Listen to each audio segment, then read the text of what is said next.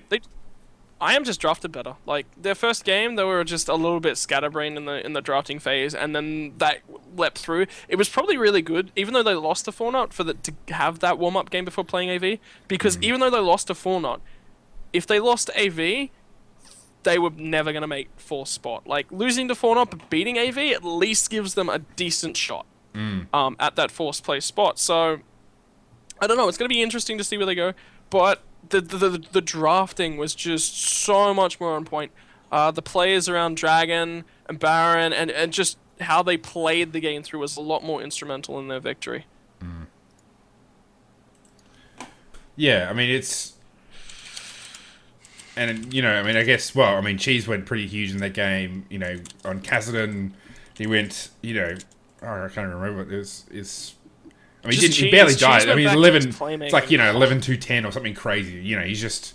And Zahi is doing great. I mean, Vi. I mean, I think in that case, like Vi proved to be a really critical part of setting up a lot of those fights. I mean, she's just such a great jungler at the moment. So, yeah, I think that really helped with their how they sort of worked it all out. So, yeah, no, I mean, it's I guess. Well, I mean, I guess we could sort of talk about where they're standing now. So, I mean, the standings are that Immunity is on 6-6. So, from the start, Chiefs are 12-1, Direwolves 10-2, Legacy is 7-5, Immunity is 6-6, AV is 6-7, Sudden Fear is 3-8, Fortnite is 3-9, and then Rich Gang, which we'll talk about in a sec, is 3-11. Important to note, there's some interesting looking numbers on that score sheet, 6 and 7 from AV. Yep. They haven't played an extra match. We'll touch on that one in a second. But basically this next week is, it's the final week. Yeah. It's coming right down to the line. You've got AV's playing Sudden Fear, and that's their only game, because they got a free win off Rich Gang. But Immunity is going up against Legacy and Direwolves. So, tough week. Very tough week. Yeah. But not out of... I mean, you've got to look at this IM squad as these guys were the only ones, apart from Legacy, were against at PAX. Prior to PAX, Chiefs were only really threatened properly by Immunity. And every other time that they sort of lost, they just drafted poorly or just played really silly. The only time that they ever went head-to-head properly with smart drafting, smart plays, and played everything properly with a team was against IM, and IM really took them to the line. So these guys have it in them. I know they have it in them, and that's what I've been trying to tell them. Pump it up. Come on, you guys, you can get there. And the thing is, so AV is facing Sudden Fear. At the moment, you say presumably AV will win. Having said that, and we'll talk a little bit maybe about Legacy and Direwolves in a sec, but they played against Legacy and they actually really took it to Legacy. There was, for most of the game, Legacy were actually really struggling. So it's possible that AV loses against Sudden Fear, in which case, if Immunity picks up any wins, they're through.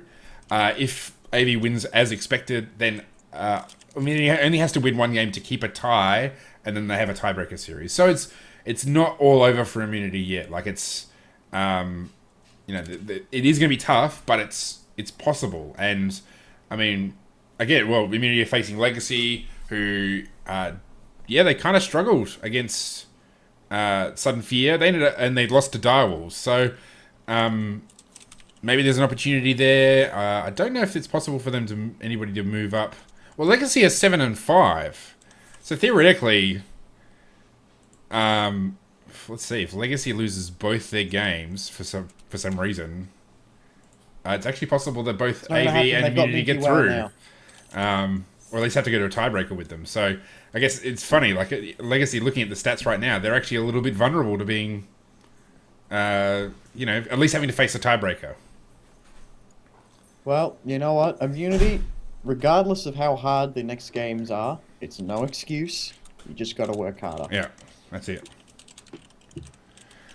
All right. Well, let's talk about the controversies. We've covered the games. So if you're not on Twitter, if you're not sort of keeping up to date with all the news. So Rich Gang they have actually been disqualified from the OPL. Their organization has been essentially banned forever, and one of their players was also given a perma ban. So, 2 players were given a perma well, ban. yeah, 2 players. So it's the whole basically the background. I mean, we've talked about it before, like how their gangster thug life thing was kind of funny and kind of interesting, and they kind of acted like jerks. Turns out they actually were jerks. What it all began with Rich Homie Dre, aka Nex, who's previously been on. I think he was on AV back when they had the gaming house, which I didn't realize that was Nex. Anyway, it started off with him receiving a ban for poor behavior, and his response was essentially he just gave a middle finger to Riot, and through the social media accounts of Rich Gang, essentially got the whole team banned. And Chenny Boy, the owner of the team, has been banned from life from another organization. The organization can never ever enter the OPL again. It was spiraled very quickly. Once it, It's I guess the best way to say it is that Nex had OC Pro. yeah, I believe is his Twitter account. Yeah. Actually had access to all the Rich Gang social media accounts and went around posting nudes of particular members of the community. No need to mention who that is. It was just disgusting what was put up. Abused Destiny about his... Unfortunately, at the age of 15, Destiny lost his father, and that's something that has actually influenced Destiny. And he brought that up and chatted about that with him over social media publicly. Basically just saying... not even taunted him about it. It's not even like he was having... he literally was... I mean... it's just it's actually unbelievable that another human being would actually behave like that. But anyway, sorry, keep going. And just continued to make scathing remarks all over Twitter and Facebook. This wasn't just limited to Twitter. Some of this went up on Rich Gang's Facebook pages as well. And out of that, the right response from Riot was to ban Rich Gang because this was going out on the team's social media. When the team gives their social media control to a player like this, it's terrible. Actually, Destiny ended up making a VOD, a vlog about everything. Yeah, about everything that went on. Very open and honest. I've always known Destiny to be an open and honest, upfront guy. Before I even started shoutcasting, so we were talking about September of 2013. I'm going to say. Just around there, I'd met Destiny just as because I was doing a bit of streaming and whatnot, and I'd sort of watched him, thought he was a really cool guy, just a nice guy all around. And from my experiences with Destiny, he's very genuine. You will always get a good response from him. And he just basically just went through everything and said, hey, nobody here really sort of knew what they were doing in an esports organization. Nex, known to be a toxic player, was left in control of these social medias. It was just a bunch of mistakes that led to them being removed. The owner was really absent, and Nex didn't even care about the team. He was just like, whatever. That was something that was interesting that Destiny said. That he said that Nex just wanted to stuff around, he didn't take it seriously. And I mean, it's clear, with some of the way that came up on social media, he just didn't care that Riot had kicked him out of the OPL. He just has contempt for everybody. And they were trying to get Rich Homie swapped with Squiggle for ages because they're this is going from the sort of team setup sort of thing. They wanted Squiggle in the top lane because Squiggle had the play style of a tank top laner, a protective top laner, whereas Rich Homie Dre was a carry top lane. He wanted to play the flashy Aurelias and the Hecarims and diving in and killing everyone. And they were like, no, that's not what our team needs. And we saw it. When they subbed Squiggle in, they played against the Chiefs and almost beat the Chiefs because of the team they had together. Do you want me to go through their list of offences? Oh, no, we don't need to go through. I mean, no, you can just go to oce.lolesports.com and you can find the rulings there for both Rich Homie Dre and for Rich Gang itself. So there's no need to sort of go through it all blow by blow. But Yeah, it's And I did have the opportunity of writing up a wiki page on lol.esportspedia.com. It's run by the lovely River, and I got to write up their wiki page, which is kind of cool. So I'm like a Um, total Rich Gang expert now. I think the bottom line that this sort of comes down to was that the Thug Life sort of thing was brought up because that's how Poop Steve makes, not our Poop Steve, the other Poop Steve. yeah. Old Poop Makes Steve. his videos and whatnot. And you know, whilst ever he was doing it, it was only mocking Rich Gang. It was never ever mocking anyone else. Yeah. He kept it very contained. He knew how to brand build. He knew how to seek out that target audience, and he knew how to make a video that hit that perfectly. Yeah. Yeah, Then he let's stopped remember receiving the respect to the team. Yeah. Yeah. Let's remember Poop Steve, Maxi, and Marcus aren't the scumbags here. Yeah. No. They're all like Poop Steve was their manager, Maxi was their coach, and Marcus was their analyst. Poop Steve left the team before all the bans happened. Maxi and Marcus are now with Legacy, I'm pretty sure. Yep, Yeah. both of them are. And mean- Chenny Boy can no longer own a team. So that's all their management. Yeah. I mean, and as we said at the time, like that whole Thug Life thing was good and interesting. Like it actually really added something. Like in some ways, if you sort of think of this as an experiment, like for most of the time of Rich Gang, this was actually a really good thing. Like most teams in sort of pro level league are kind of pretty straight laced. Like, you know, there's not really. I mean, TSM had the Bay Life thing for a while, but that's kind of gone on the wayside as they've become more professional. You know, so there's no real. I mean, you got personalities, but it's nothing like Rich Gang. And I guess that was what was so great about Rich Gang, at least to begin with Poop Steve, and so what you're saying about them mocking themselves, is it was interesting and different, and they actually kind of had a bit of the play to back it up. Like they actually, for a while, they were looking pretty good. Certainly, they came into the OPL like well and truly better than anybody in the Challenger series. So. Soulfishin actually asked a really good question in the Twitch chat. He says, so Rich Gang has shown how poor things can get in the professional gaming scene. With this in mind, what are 3 things the Oceanic Seed needs to do to move past this and be considered a player in the world arena? Responsible management. Yep. Yep. And not just like organizations, obviously people like Avant-Garde, Immunity, Chiefs, they've all been around, and Legacies as well in this. They've been around long enough and they understand what it takes to be a professional gaming organization. Do not let people in, hello Nex, Yeah. who are, you know, and Pause was identical as well. Nex Yeah, and Pause were the same. Profound, you know, he should never be returning to professional play unless he can clean up his attitude, and he needs to show that he can clean up his attitude.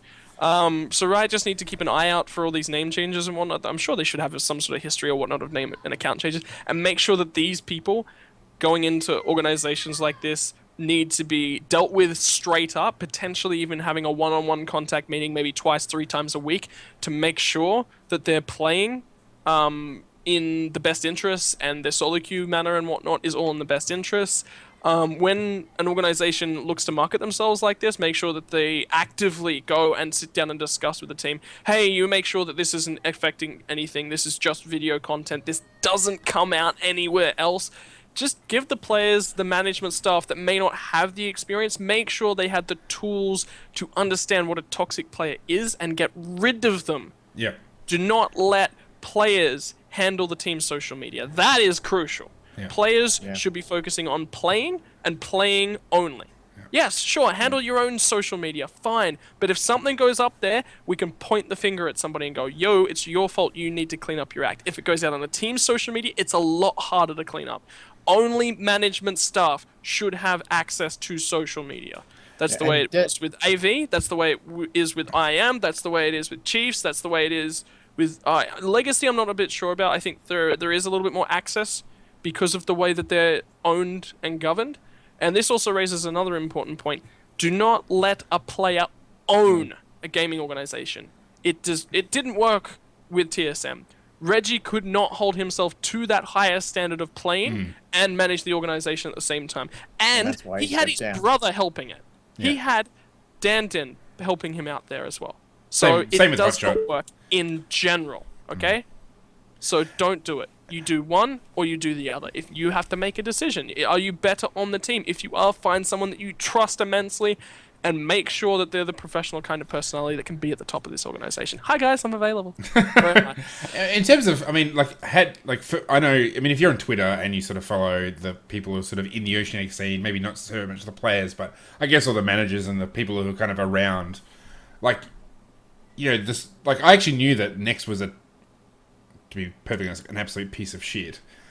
Pardon my French, but like, I knew that because I'd seen chat logs, because people share them, you know, like, I mean, there's all this stuff would have, like, Nex's behavior, and Profound as well, and Pause, their behavior was probably well known in the league community. So I guess it's one of those things that you sort of, if one of the 5 people who actually listen to us happen to be wanting to start a challenger team, actually ask for the reputation of your other people you're thinking of recruiting. Like, go to Sangi, or go to Voku, or go to people who have been around, Elisifer, or people who play at sort of the higher levels of sort of platinum and most of the diamond Chiefs stuff. players are generally quite open and are very honest about their opinions on certain people. You will get what you ask for when you ask one of them. So go to them Especially and say, look, if you go privately. Yeah. So approach them and say, look, we're thinking of recruiting this person. What do you know about their behavior? What do you know that they're like? Because, I mean, it's not just OPL teams that get hit with this. It's LCS teams, especially. I mean, EU LCS. Like, you've got Nuke Dark and all those guys who've repeatedly been banned because of their bad behavior. So you got to people who are like that.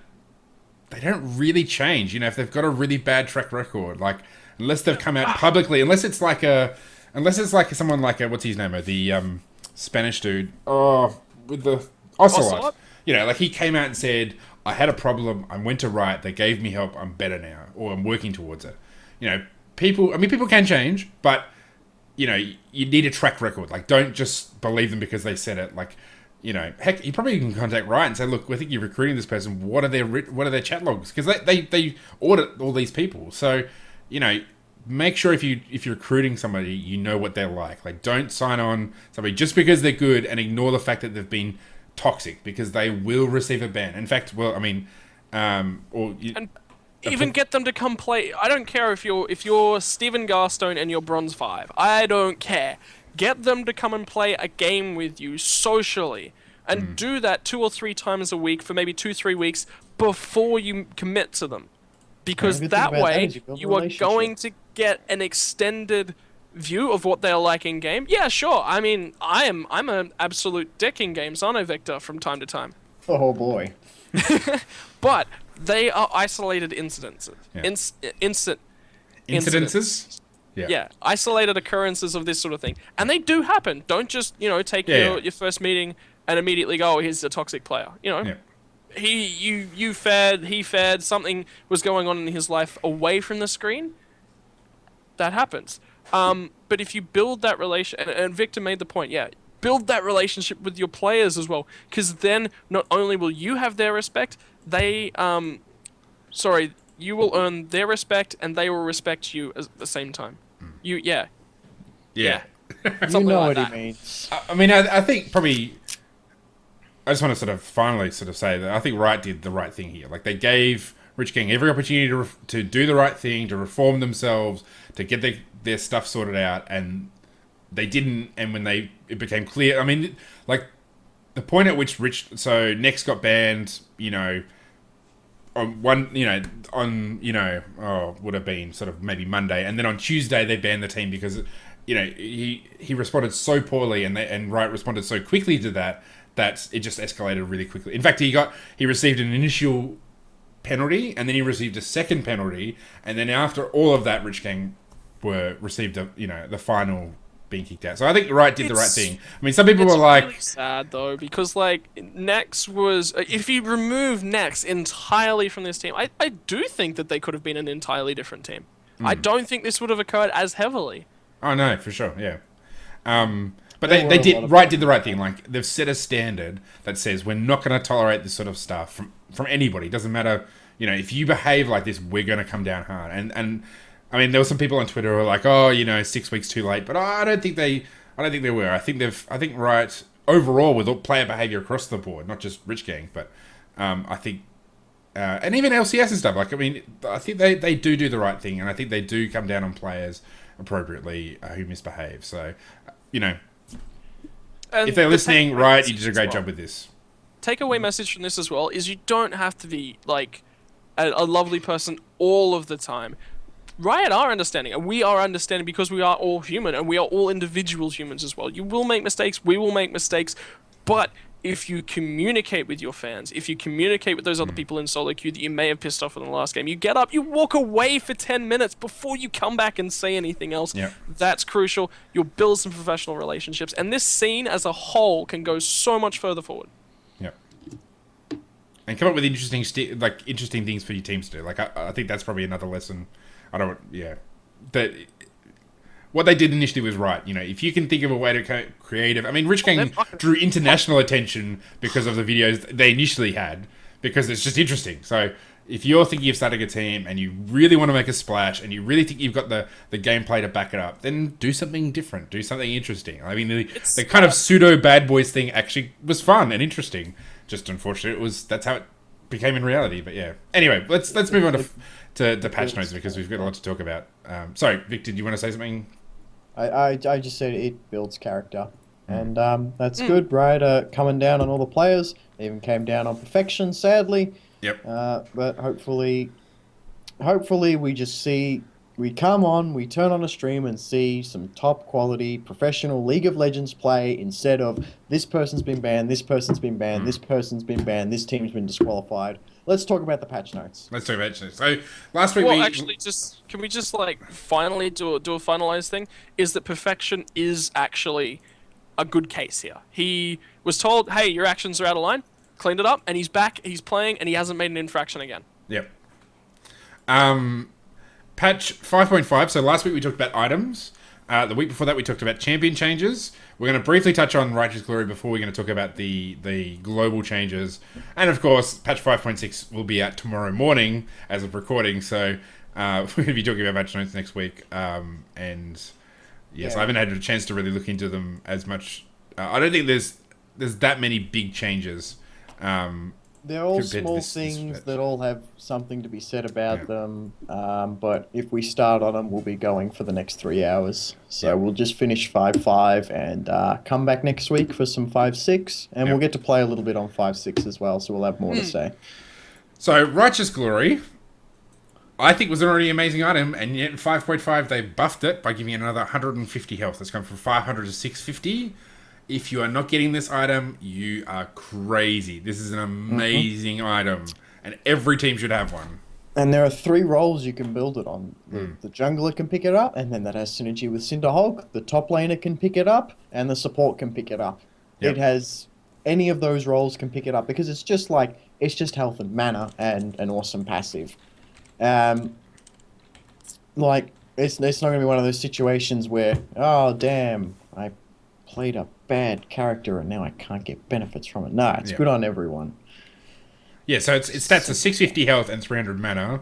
It's got the catalyst. When you level up, you get HP and mana back, and then its active is just amazing. So I think building and support's probably a bit harder just because of the cost and because of the other things they need to build before they can build this sort of item.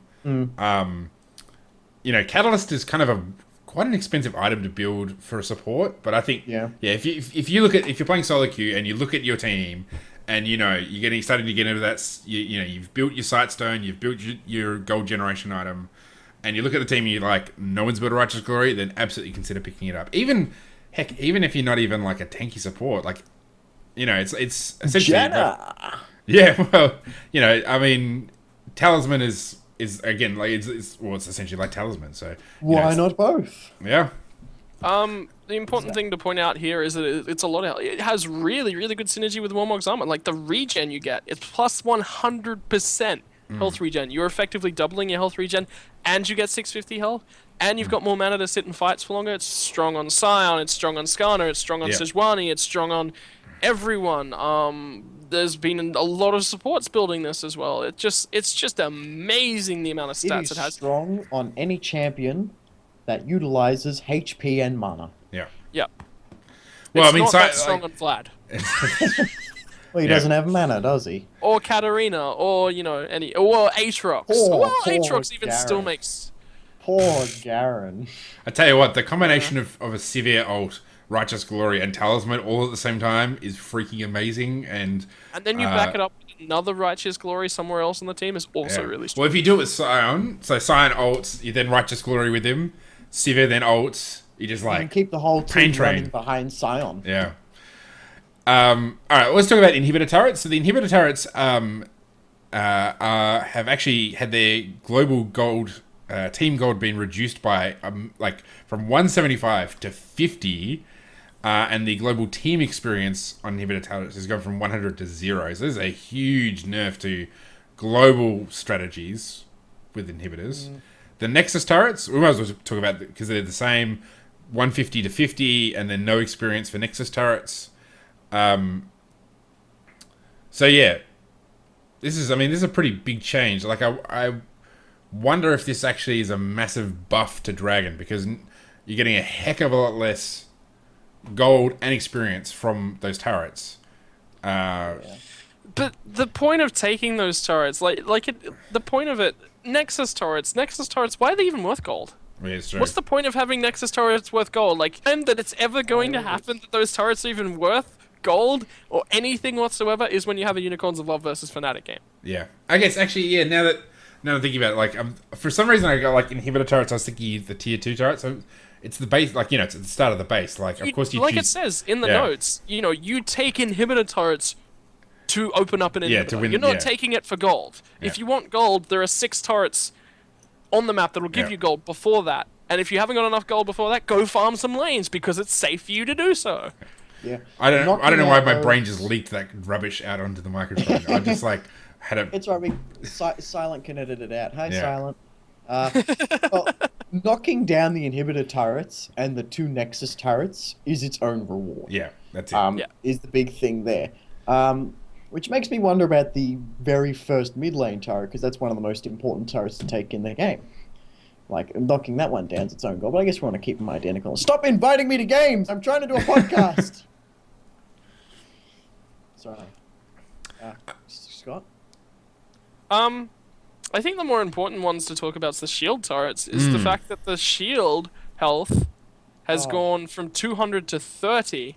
That's like Yeah. bringing it. I think 100's the right number for that one. I think 100 is about the right number. But they've increased the health on the turret by 300. Yeah. So that's a gain of 70 health Yes. on the turret. But it's not respawning health. So I guess in some ways it's depending how you. I But think, what you've if gotta you get also sorry. Think about is that the shield. Anytime minions attack the turret, they're bypassing the shield anyway. The shield is Yeah. only to champions. It's true. I always found that really weird about the towers. So it means slow push strategies just got better when they slow Actually, push they strategies just- just got worse. Worse. Yeah. Sorry, they just got worse. But split push got stronger. and split push got stronger, which Hmm. is sad because the slow push is one of my favorite strategies. But 30 damage is so low. 200 down to 30. Yeah, like 30 is so pathetic. What like, is 30? why even What have? is 30 to me? Yeah, if it's not blocking minion damage, like who on earth? Like it basically means you've given the turret one more hit, or even part Less of one more hit.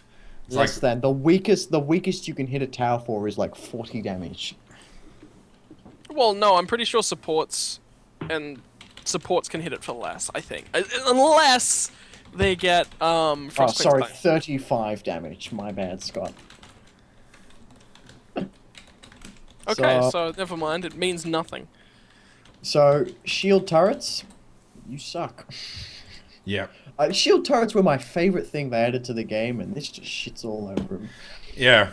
And I mean the mid lane thing. I guess like the mid lane thing for like champions like Karthus and Mordecai. The ones that when they initially brought in the shielding, they were saying, oh, they need to they slowed down the response of how much shielding you got because essentially there are a few champions that They were just running under it. And yeah, and getting like they do damage over time, and so they had enough time to run to the next turret and receive the shield to stop that damage over time. So I guess those champions have probably doing a little bit better. Well, but- that was supposed to be fixed. They said it's still possible that can happen. Like, the coding wasn't perfect there. I think for Karthus, it was probably the worst one because his isn't a damage over time. It's just delayed damage. Like, Yeah. the shield's not going to know. Well, Karthus is ulting. Better not give him the shield. Yeah. I guess another thing that's kind of been buffed is like just general sort of mid-game tower pushing. It's now, well, I don't know if it's probably a little bit easier overall because that regenerating shield always makes it harder. Like, you know, sometimes in a game you get to the stage where you're kind of not strong enough to sort of blow up a team under a turret. You're not strong enough to take Baron yet, and you might have a couple of tier 2 turrets up that are kind of, they're a bit too tough to sort of burn down quickly. So I guess in some ways that's going to be a little bit easier. I mean, even though they've got more health, they're not regenerating health. So you can, you know, you can sort of go and come back, and they're overall they're losing health more consistently. Yeah. In a lot of ways, I can understand the mid lane tower losing its shield, but I don't understand why it's so small on the other ones, because that's where most of the split push attention goes. I mean, you don't see a split laner in mid because you walk 2 steps. Hey, you've just arrived in the mid lane. Welcome. So you won't see split laners in mid. You won't see the slow minion pushes in mid. It just doesn't happen because mid lane gets the most attention. Like, really, 30 damage is nothing. I don't know. But at the same time, like, it's not removing the shield from them. Like, the mid lane shield turret has not been touched. Like, it's still at the same health. So, like, That's in between true, yeah, waves, it's coming back. And it's in a decent spot. It's creating stall potential outside the base, which is really awkward to play around. Like, at the level 10, 11 point, where, you know, items certainly aren't the biggest. Like, Caitlyn comps, Juggermore comps even, like grouping up and pushing down the mid lane is a lot harder, which is I think it's a direct nerf to Juggermore. So, all right, that's all I really got to say about that. Let's talk about minion health. So minions are a bit tankier, but turrets do the same damage to them. That's what the patch note says. So you should be last hitting the same as you always were. Yeah, it doesn't.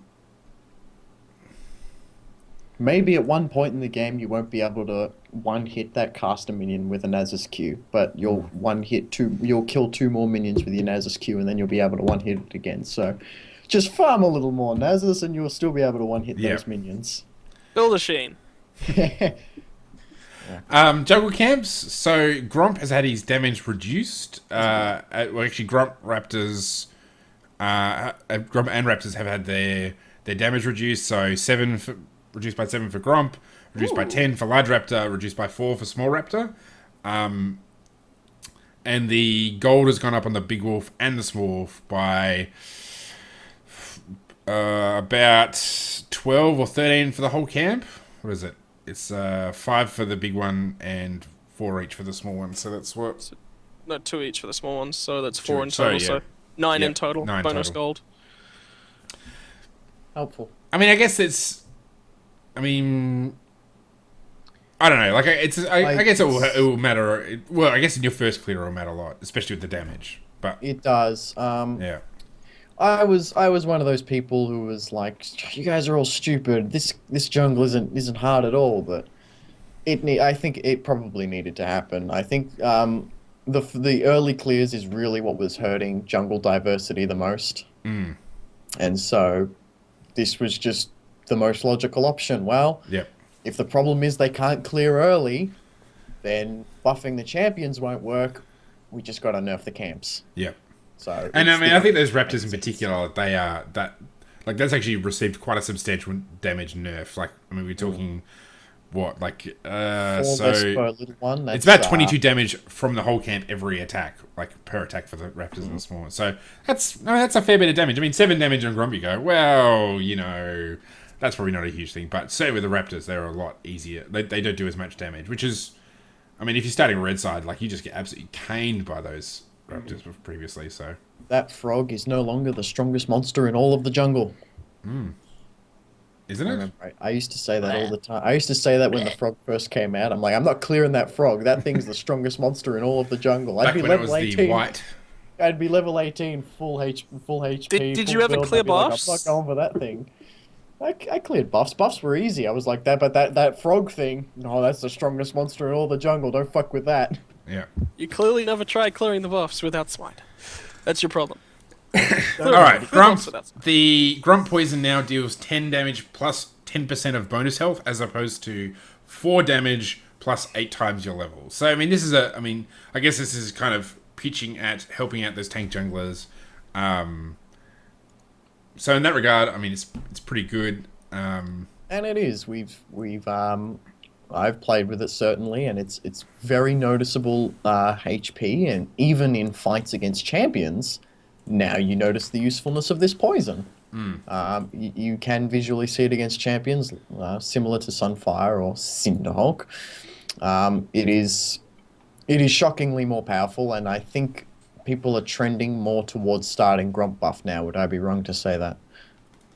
Starting, Back me up here. no, but later on, it's a really good smite option. If you're looking at team fight, you're gonna smite your Grump, and then you're gonna go for the team fight because the damage, like especially like when you've gotten to your Warmogs and your Cinderhulk, that's 80 damage, plus your Cinderhulk bonus damage on your enchant. That's actually a lot of damage every time they auto attack you. And I mean, it also makes it really, really valuable in the late game. And if you're talking about like, you know, like your Maokais, like your Scions, you know, people who build kind of tanky, they might have 4,000 health, you know, and their base health is going to be sort of 1,800. So you're talking about it's doing 200 damage. I guess that's per second, you know, so that's a heck of a lot of damage, you know, and you think about how that might help with dragons and with barons in particular. You know, it's going to help burn down those two like a lot faster than you used to. So. Yeah, meanwhile, Cinderhulk's And it really speeds up that early. Actually, the buffs to the early clear, 4 plus 8 times. Oh no, it actually slower in the early clear because it was at 12 previously. So it should be it's more. actually a lot slower in the earlier clear. It should be heaps faster. Yeah, No, they have more four- bonus health. At 10 plus 10%, that's only 4 plus 8. Level 1, that's only 4 plus 8. Yeah, but you don't have any bonus health at level 1. Unless you Oh. build, I mean, It's bonus health. what was that? Seals, HP seals. Let's have a look. Yeah, they HP give seals. you, You wouldn't go the flat HP seals. You You'd get be about going. 210 HP seals or something. 210 health from seals. You'd be Something like going the that. scaling ones. You wouldn't be going the flat ones. You might go 4 and 5 scaling, but I don't think you'd go more than 4 flat. scaling stats are easy to build out of the jungle because you don't have to worry about early laners trading with them. And the I mean, fact that Cinderhulk enchant gives you the bonus health as well.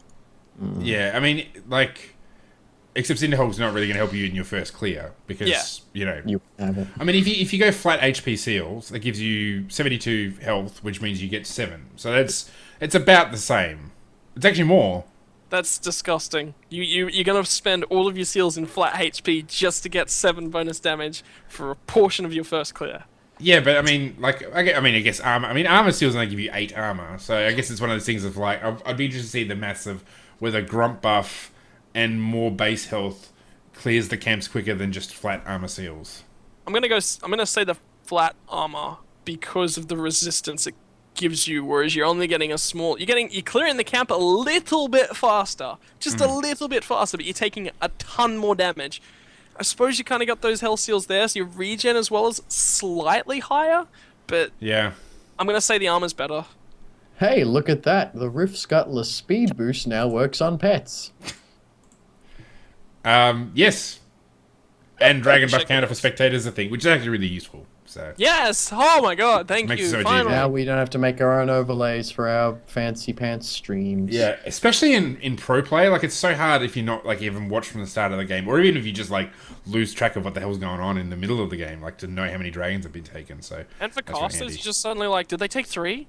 Yeah. Have they got 2? Have they got 3? Have they got 2? Oh, we need to click on the and then you just lose all flow you have in the cast, which is Yeah. really bad. Whereas, you look to the top. Oh, look, they've got 3, they've got 2. Okay, we have some visual rebalances. Ducks. Beta is now over. They No. added the victory and defeat banners animated, which got removed Yeah, in the because patch they tomorrow. kept fucking bug splatting my game. I love them. Let's finish up the I never got to the see them. episode. Hey, we skipped over the most important change to the visual rebalance in the entire patch, as well I as was every about- one of these patch notes. Is I was Duck- about to say we already talked about Banner of Command, but okay. Oh! No, they added the duck, man. We talked about the duck last week. And George the Frog. The one that commits suicide. Yeah, damn it, Frog. Yeah. He clearly doesn't understand what Cliff looks like. But anyway. Yeah. We had a question from Wombat, who emailed the show, OzLoL podcast at gmail.com. He says, wondering what you guys think about Support Nautilus, seen him in the EU LCS recently. I mean, his main issue, from my perspective, is that his mana costs are pretty high. And well, it did get changed up, which is the benefit of him. Yeah, they it did. Calm down. It'll be. Did they even touch him in the next set of no? I don't think they actually touched him. No, he hasn't been touched. No, he has not been touched. Okay. He's not been touched since his big change. I Benefit. mean, yeah. So I mean, it's gone from 60 on his E to 40. Like he has got a lot of CC. Like that can't be disputed. The main problem is he's got pretty high mana costs. Even if they've reduced them, he's still relatively costly, and he doesn't have the sort of bonus health you would get otherwise. Like, it's hard to build him to be as tanky as you would if you're a jungler. But it's possible. The benefit of him is he's a less team safe Thresh with a bigger shield. Yeah. That's what you're trading up. You're basically saying, hey, we're not going to have a lantern for utility. Actually, I think his scaling stats are pretty good as well. Yeah, see, his base health at level 18 is 2k. Yeah. That's really, really high. His attack speed, I think... Not a lot of people get over 2k if you're listening to this podcast. The biggest HP is like Alistair at like 2100 or something like that. Or 2200. Scott is doing out the math. Yeah, I'm actually... No, the LoL Wiki. If you ever after stats, LoL Wiki actually has a page that goes through all of the stats. Yeah. He left us a video here. Wow, Nah has the lowest base HP in his mini form at level 18. And highest belongs to Alistair. There are a fair amount of champions that are above 2k. Oh, okay. Well, Vladimir is the first champion without 2k. And yeah, 2k seems about the average mark. Especially around when Nautilus's health is about the average mark. But his resistances as well, I think, scale quite well. Yeah. Okay, so support Nautilus. There are... Now, I've been known to play a lot of off-whack picks and some of the weirder champions, and hey, I do the Taric top lane guys. Hey, I'm that one guy still playing Gangplank guys. Hey guys, I was doing Karma in the jungle for a while, so I see the appeal of these sort of off-whack picks, and I mean, if the pros are playing him, I mean, you know, sometimes the pros pull out some unusual things. It's not often, but sometimes they do pull out something unusual, and sometimes it catches on, sometimes it's a one-off, like Valkor's support. Yeah. It worked for that one game, but we're not going to come back to it because we know this shit ain't going to work. They're just going to lock Leona in, or something like that. Nautilus has his benefits. Obviously, like, he does have the most crowd control in the game. He's one of the most tankiest champs in the game, and he would be the tankiest support next to Leona. So there are definitely benefits to him. She has decent pick potential, decent lockdown potential, and good tower dive potential as well. And his team fights are going to be as glorious as they'll ever be. I think it does definitely come down to knowing the limitations of your champion whenever you want to do something a bit crazy like this. Now, mana costs was the one thing. I'm pretty sure when they played him in the LCS, they were maxing E first. So you're going to be have less tank stats from your W. Okay, here is why Nautilus is being played at support. I'm actually just looking through. He has the highest base armor of anyone to be played in a support role. Okay. That's it, right? That's in a nutshell. You combine that and then the huge shield he has, and he can trade extremely effectively, and he sets up really nice trades for his AD carry. It works so well because they paired him with a Graves. That's what it's about. Lockdown so Graves can dash in, get all 3 shots of the buckshot off. You got to remember the buckshot does increase damage based on how many bullets hit. Obviously, the damage per bullet falls off, but if you can hit all 3, same as Twisted Fate's Q, then it does bonus damage. So that's what it's about. I mean, it's one of the things, like, with pro players, like, they pick this stuff because it's they can fake out. You know, they think, well, they're going Nautilus in the jungle, but then they put them in support. Or they're going to put Vel'Koz in mid, but then they put them in support. Yeah. And actually, I mean, Annie would have been the same, Zillion would have been the same. Like, where they just kind of... was first picked in that Unicorns of Love versus Fnatic game, they were questioning top or bottom. He was questioning top or bottom. Yeah, that was all that was really left available for him. There wasn't any other role. So it wasn't really... I was exploiting top lane Nautilus for a long time, and I guess this is another benefit of him being in the bot lane. His level 1 damage on his shield is actually really strong. It's weaker now because they nerfed it, because they were like, we want it to be around Riptide now, boys. Yep. But it was very exploitable in the top lane, where you could pop the shield and just smack them for their life bar. And it's very difficult to trade to Nautilus because his health bar goes from this to this when you push the W button. Yeah. I mean, it's free HP. What was I saying? Yeah, so I mean, they can fake him out. And also, it's unusual. Like, pro players are so revolve around the same, you know, whatever champions they're in the meta. So they look for stuff that's going to kind of make people think and make them have to think, well, I don't know how to deal with this. They're not so practiced at dealing with that specific thing. So that's why they pick a Nautilus, or they pick something which is a bit unusual to kind of throw everybody else off. Now, Nautilus, I mean, the costs of his abilities are pretty high. So, I mean, essentially you're going to do one combo and then at level, well, I guess at level 3. I don't know what level 3 is like.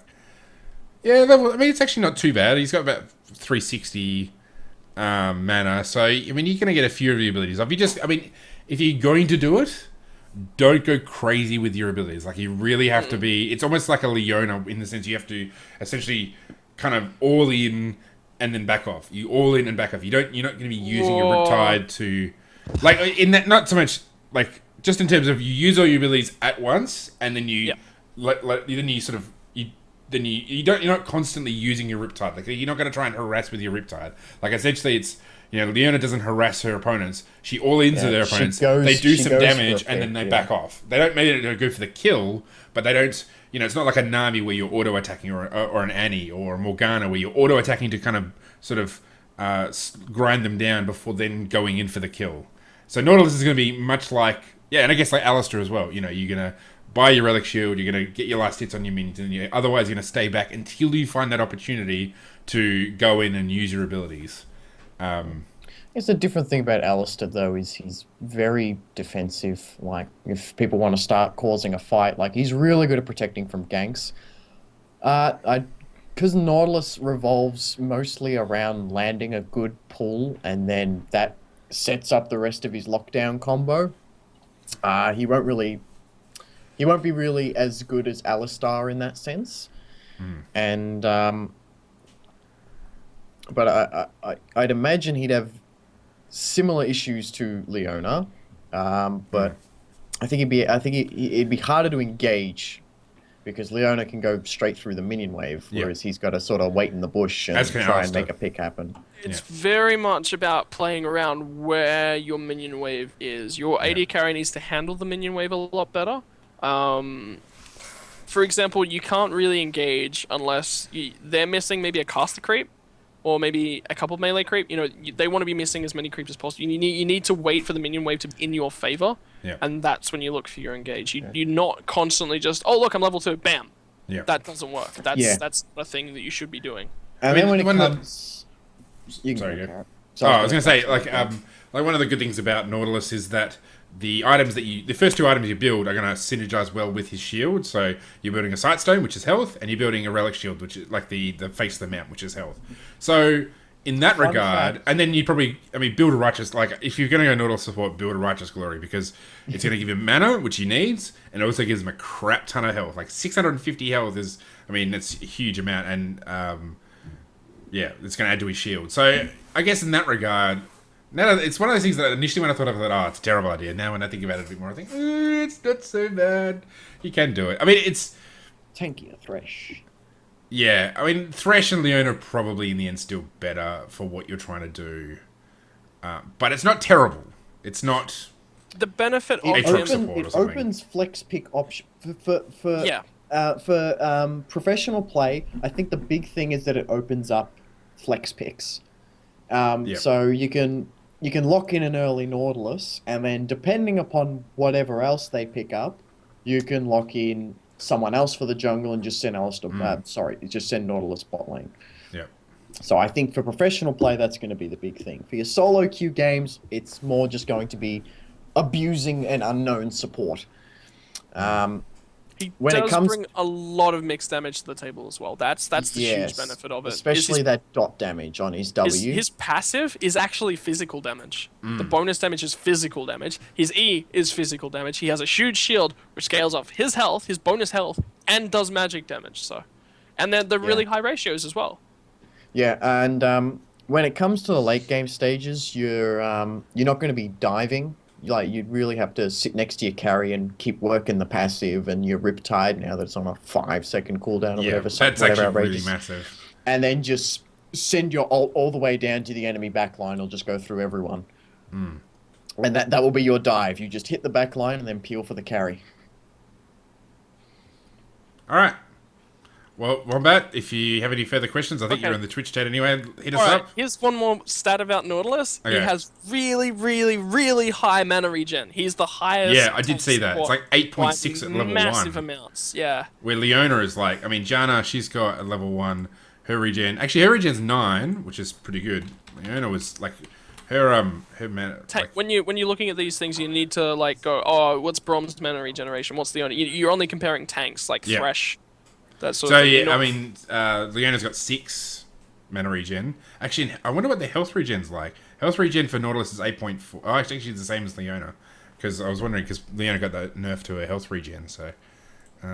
Yeah, because she was freaking crazy because of how much health regen she had with a 10 per second Doran's shield. Yeah. Or 10 so per good. second Doran's shield. Alice is the highest on the support tier for base health regen. Leona's And he's well my above Nautilus. champion! Leona's sitting at Jesus, where are we? 8.425. Yeah.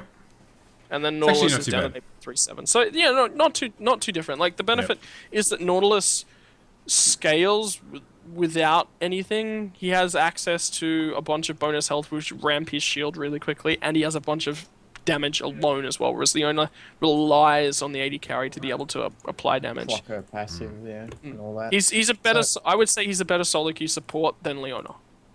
Yeah. No, don't Well, say yeah. that. You're not allowed to say that in this podcast. Not while I'm host, anyway. Better No than one's allowed to Leona. be on it. I'm not saying You know what? Fight me IRL 1v1. But Okay, guys, okay. Yeah, let's bring what it. you don't understand is Tarek is Kidding. still a good pick into both of those champions. Yeah. Actually, yeah, he wouldn't be bad because the shield.